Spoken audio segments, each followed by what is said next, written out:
지난주에 우리는 하나님께서 복 주시는 분이라는 것을 나누었습니다. 하나님께서는 우리 인생에 복 주시기를 원합니다. 그래서 우리가 하나님 앞에 하나님이 주실 복, 인권, 물권, 영권에 대해서 마음껏 구할 수 있어야만 하겠습니다. 그런데 그것이 무슨 개념인지 알고 구하는 것과 그저 우리가 세상적인 개념을 가지고 그 용어에 우리가 힘을 실어서 구하는 것과는 너무나도 다른 결과를 가져올 수가 있습니다. 그래서 지난주에 우리가 물건이라는 것은 나에게 부하게 하시는 것이 물건이 아니라 나이가 부하게 하시던, 나를 정말 가난하게 하시던 내가 그것을 잘 다스릴 수 있는 힘이 물건이라는 것을 나누었습니다. 오늘은 우리가 회복의 자리 7번째 시간으로 인권에 대해서 한번 나누어 보려고 합니다. 보통 인권이라 그러면 우리가 무엇을 생각하겠습니까? 하나님 인권을 부어주십시오. 그것은 내 주변에 좋은 사람을 많이 보내달라는 그런 기도일 것입니다. 그래서 우리는 수많은 사람들을 만나고 사는데 그 중에서 내 인생을 유익하게 하고 내 인생이 잘 풀릴 수 있는 사람을 붙여주시기를 원하는 기도, 그것을 우리가 누구에게 가장 많이 합니까?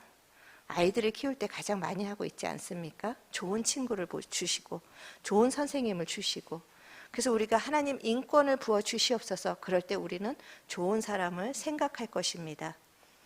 하나님께서는 우리가 그 인간관계에서 하나님이 우리에게 허락하신 그 어떤 경계가 있습니다. 우리의 부모도 우리가 택한 것이 아닙니다. 우리가 친구는 내 취향과 내 감각에 따라서 택한 것 같지만 그 많은 수억, 60억이 넘는 그 인간 중에서 우리가 그 작은 경계 안에서 만날 수 있는 사람조차도 하나님께서 정하셨다라는 것입니다. 그래서 내가 선택하는 것 같지만 이미 하나님께서 정해주신 그 경계 안에서 우리는 사람을 만납니다.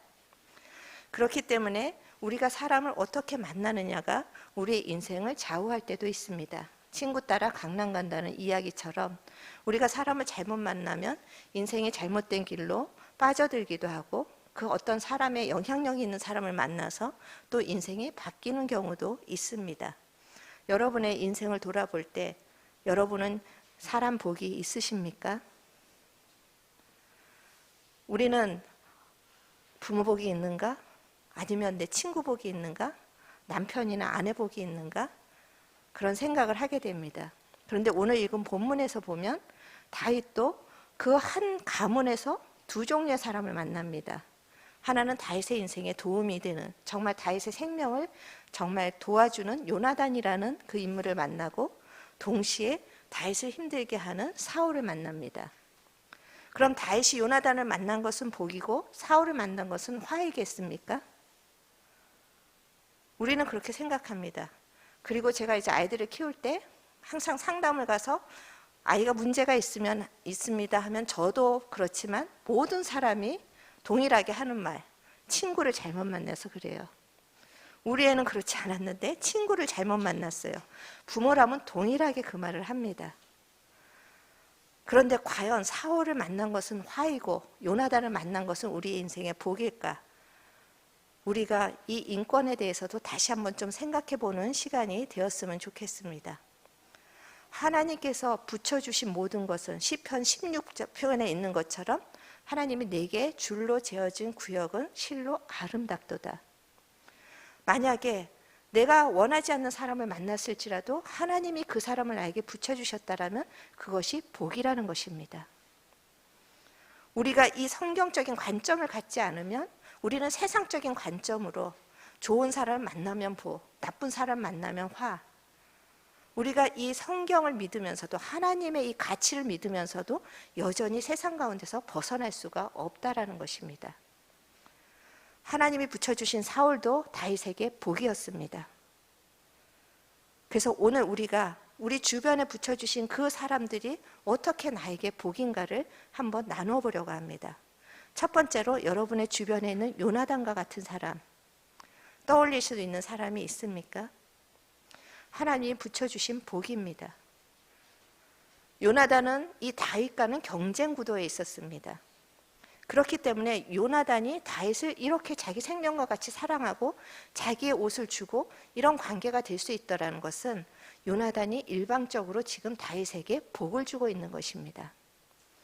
다윗이 요나단에게 어떤 정말 그 신세를 진 적이 없으면, 요나단에게 갚을 만한 신세를 요구한 적도 없습니다. 단지 요나단은 다윗을 보고 그를 심히 사랑하였습니다. 왜 그렇게 할 수 있었을까요? 요나단에게는 하나님의 나라가 사람보다 더 중요했기 때문입니다. 그에게는 영적인 안목이 있었을 것입니다. 그래서 이 다윗을 보면서 그가 하나님의 사람인 것을 그는 알았을 것입니다. 그리고 그 다윗을 향해서 일방적인 은혜를 베풀어 줍니다.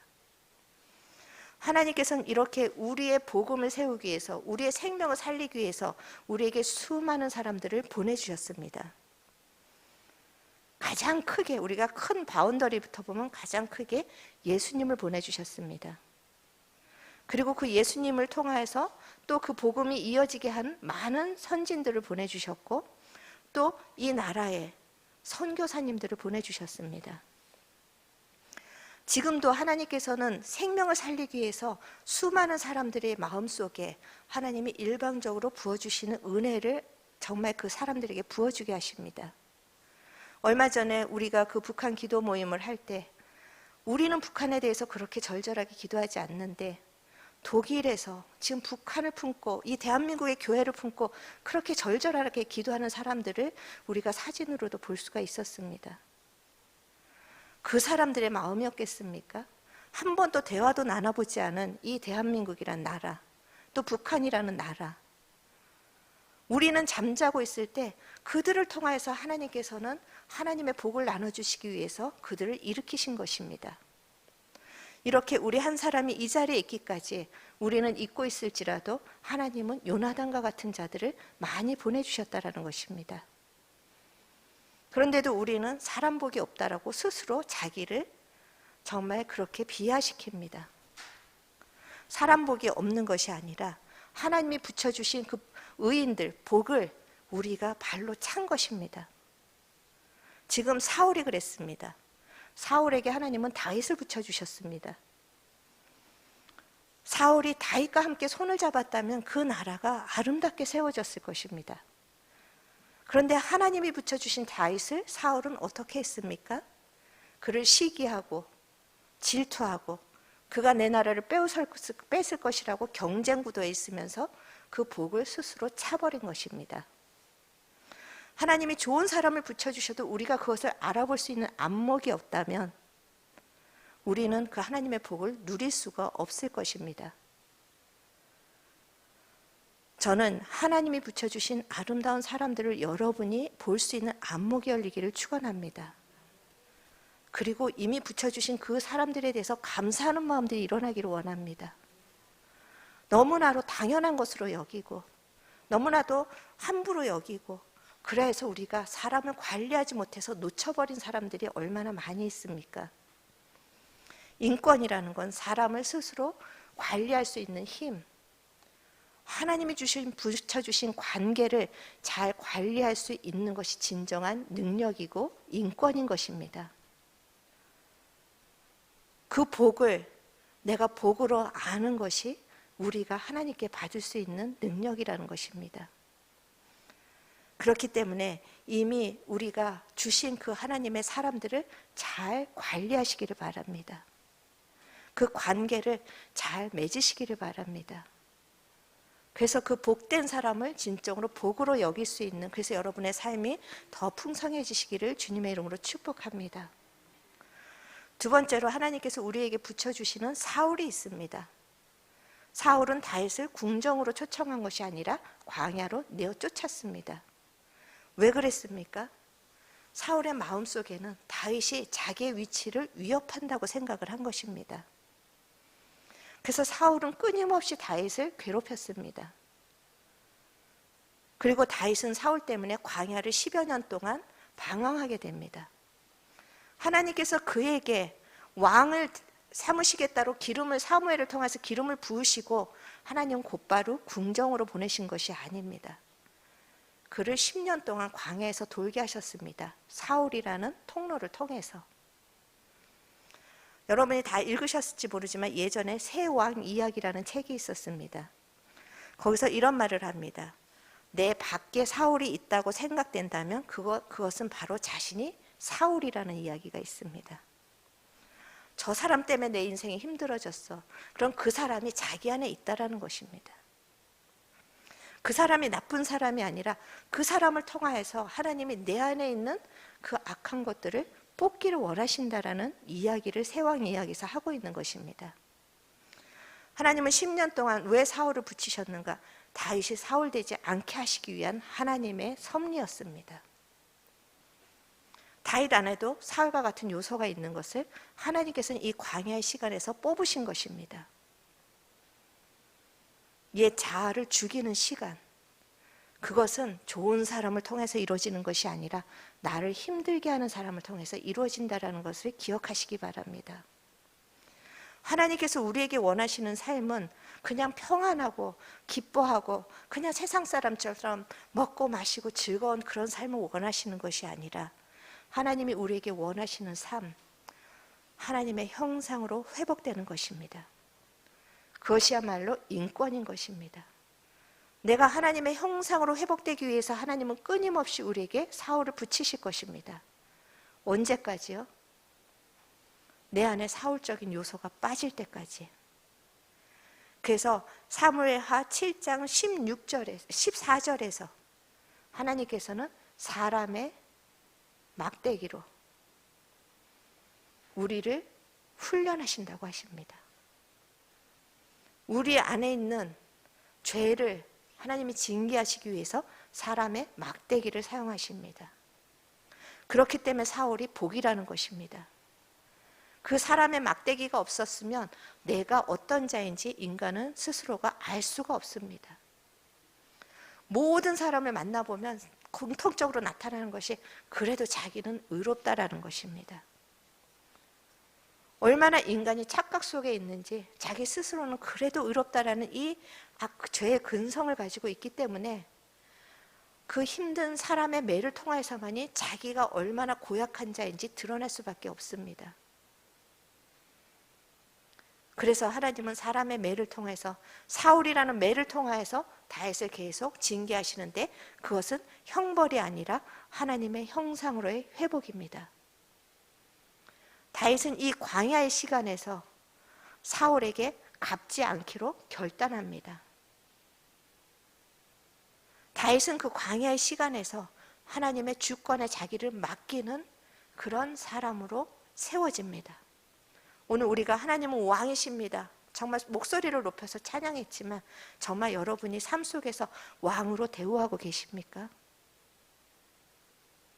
잠시 우리가 찬양을 크게 한다고 해서 하나님 왕이 되시는 것이 아닙니다.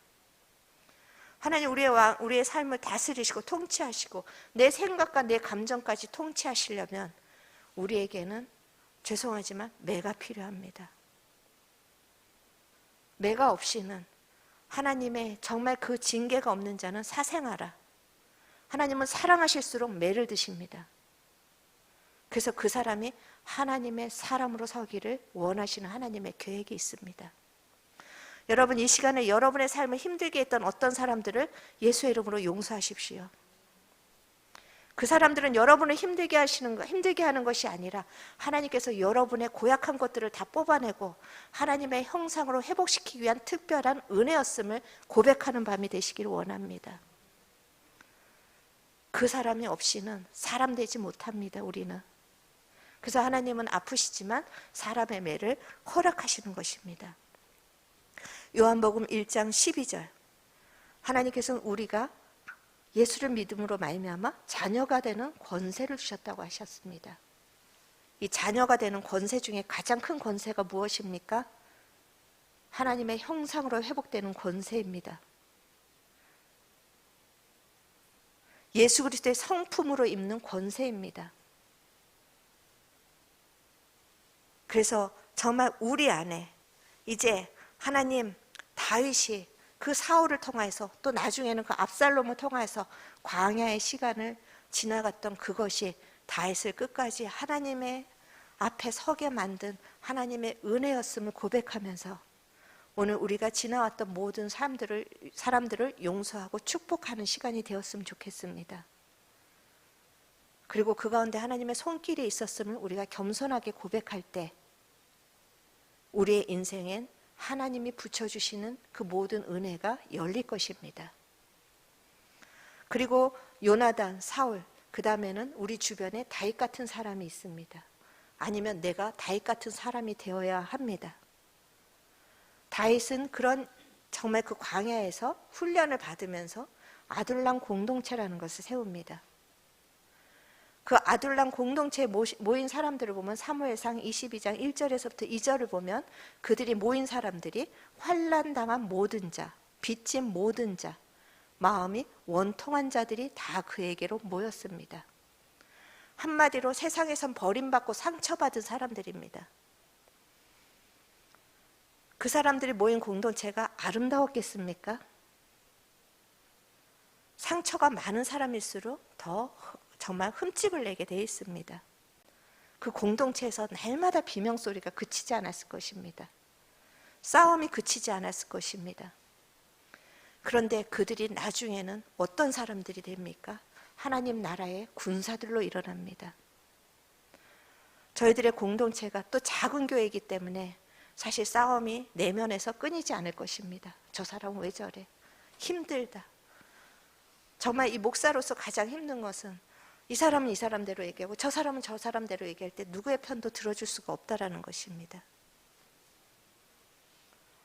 그런 아우성들, 힘들다라고 아우성 치는 가운데 다윗이 하나님의 영성을 가진 다윗이 그 자리를 지킬 때 그것이 하나님의 나라로 바뀌었습니다. 저는 우리가 다윗 같은 사람을 붙여주십시오가 아니라 여러분이 다윗 같은 사람이 되시기를 축원합니다. 여러분이 가는 곳마다 아우성들이 나중에 찬송이 되고 여러분이 들어가는 그 관계마다 하나님의 나라가 세워지는 역사가 이루어지는 다윗과 같은 사람들이 되시기를 주님의 이름으로 축원합니다. 바울은 빌레몬서에 보면 오네시모라는 종을 바울이 복음으로 세웠습니다. 오네시모는 정말 그 주인의 돈은 빌레몬 주인의 돈을 훔쳐서 도망가서 감옥에 갇힌 자였습니다. 그런데 다윗이 감옥에서 그를 복음으로 세우고 그를 양육하고 그를 세웠더니 그가 나중에는 어떤 자가 됐는가? 빌레몬서 10절에서부터 12절. 처음에 오네시모는 무익한 사람이었지만 11절 그가 바울에게 유익한 사람이 되었다라는 것입니다. 빌레몬에게도 유익한 사람이 될 것이라는 것입니다. 우리 한 사람이 사랑의 폭을 넓혀서 복음으로 섬기고 인내하고 세울 때 그 사람은 우리가 도움을 주는 사람이 아니라 반드시 또다시 유익한 사람으로 바뀔 것입니다. 우리가 1호 형제를 섬기고 있지만 섬기는 것이 아니라고 제가 계속 얘기하는 것은 1호 형제가 우리를 세우고 있는 유익한 사람이라는 것입니다.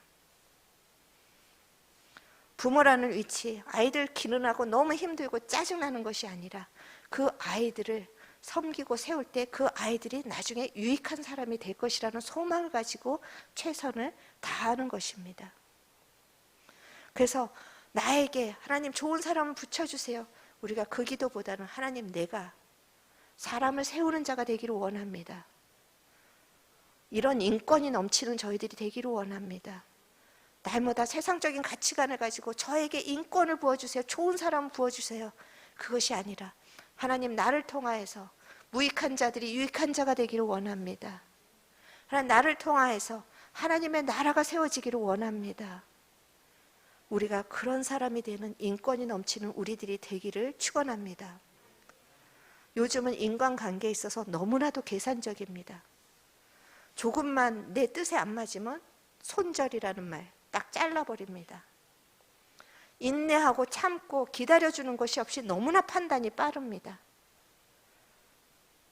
의리가 없습니다. 조금만 내 마음에 내 생각에 뜻하지 않으면 교회라는 것도 너무나 쉽게 움직이는 세대입니다. 내게 유익이 없는데 내가 이 교회에 왜 있어야 되고 내가 유익이 없는데 내가 저 사람을 왜 참아야 되고 이것이 말세의 특징이라고 디모데후서에서는 이야기하고 있습니다. 말세의 특징은 조급하며 자기를 사랑하며 그렇기 때문에 이렇게 공동체에 나와도 이 하나님의 나라가 어떻게 세워질까? 이 교회를 통하신 하나님의 뜻은 무엇일까? 이것 때문에 기도하고 마음을 쓰고 그런 자들을 찾기가 힘듭니다. 단지 나에게 무슨 유익이 있고 나에게 무슨 은혜가 있을까? 그렇게 생각하는 시대입니다. 하지만 이제 우리가 관점을 바꿔서 하나님 저에게 이 관계를 다스릴 수 있는 지혜를 주시기를 원합니다. 하나님 저에게 사람을 세울 수 있는 능력을 주시기를 원합니다. 그렇게 이 기도가 인권을 주세요가 아니라 그렇게 바뀔 때 하나님께서는 놀라운 일을 우리에게 행하실 것입니다. 그것이 열왕기상 4장 29절에 있습니다. 솔로몬은 자기에게 맡기신 이 백성을 잘 다스릴 수 있는, 잘 관리, 이 다스린다라는 게 지배하고 억압하는 것이 아니라 잘 세우고 잘 다스릴 수 있는, 섬길 수 있는 하나님 지혜를 달라고 구했습니다. 하나님이 그 기도를 기쁘게 받으셨습니다. 그래서 솔로몬에게 네가 다른 것을 구하지 않고 지혜를 구하니 내가 주겠다라고 하나님 응답하시는데, 열왕기상 4장 29절에 보면 무엇도 주셨다 합니까? 지혜와 더불어 넓은 마음을 주셨다고 합니다. 그 넓은 마음이 그냥 넓은 마음이 아니라 모래알같이, 모래사장같이 넓은 마음을 주셨답니다. 솔로몬이 하나님 그 사람을 귀하게 여기고 그 사람을 세우고자 하는 기도를 했을 때 하나님이 주신 것은 넓은 마음입니다. 저는 저희들 성도들이, 저로부터 교육자 한 사람 한 사람, 우리 성도 한 사람 한 사람이 넓은 마음의 소유자가 되시기를 원합니다. 웬만한 것은 너무 따지지 마십시오. 옳고 그르다 따지고 이렇다 저렇다 판단하지 말고 그저 묵묵히 기다려 주시기를 바랍니다. 교역자도 묵묵히 기다려 주십시오. 성도들끼리도 묵묵히 기다려 주십시오. 그리고 속더라도 이게 속였는지 아니었는지 따지지 마시고 그냥 속아 주십시오. 예수님이 인간을 관계한 방법입니다. 예수님 유다에게 속으셨지만 그저 묵묵히 3년을 지내셨습니다. 제자들에게 배반을 당하시면서도 이미 아셨지만 그들에게 속아주시고 또 속아주시고 그저 묵묵히 기다리셨습니다. 그럴 때 결국 그들이 하나님의 사람들로 일어서서 예수님의 바톤을 이어받았습니다. 저는 이 하나님 이 밤에 저에게 넓은 마음을 주십시오. 아무리 옆에서 까칠게 굴지라도 하나님 넘어갈 수 있는 넓은 마음을 주십시오.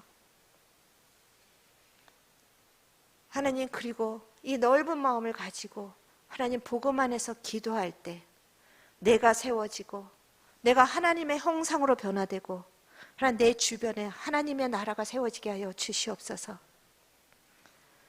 나를 통하여서 오네시모와 같은 자들이 일어나게 하여 주시옵소서. 좀 더 적극적인 비전을 가지고 기도하시기를 바랍니다. 우리 한 사람 한 사람은 이미 주님의 능력이 시작된 사람들입니다. 우리 한 사람 한 사람은 이미 주님의 은혜가 시작된 사람들입니다. 하나님 앞에 애걸복걸하고 인권 주세요, 물권 주세요, 영권 주세요, 그렇게 세상의 욕심으로 구할 자들이 아니라는 것입니다. 우리에게는 이미 예수 그리스도의 이름에 권세가 있습니다. 이 권세를 가장 큰 권세, 사랑할 수 있는 권세로 사용하시기를 바랍니다. 용서할 수 있는 권세로 삼으시기를 바랍니다. 용납하고 인내하는 권세로 삼으시기를 바랍니다. 내가 스스로 나를 버릴 수 있는 권세, 나의 예차를 버리고 나의 유익을 버리고 나의 권리를 버리고 오직 예수님을 따라가는 권세로 사용하시는 우리 아름다운 성도님들이 되시기를 축원합니다.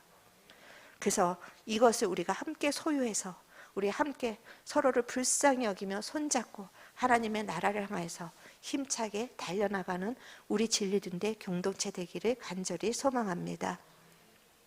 오늘 우리 읽은 말씀을 생각하시면서 하나님, 이미 내 인생에는 하나님의 은혜가 시작됐습니다.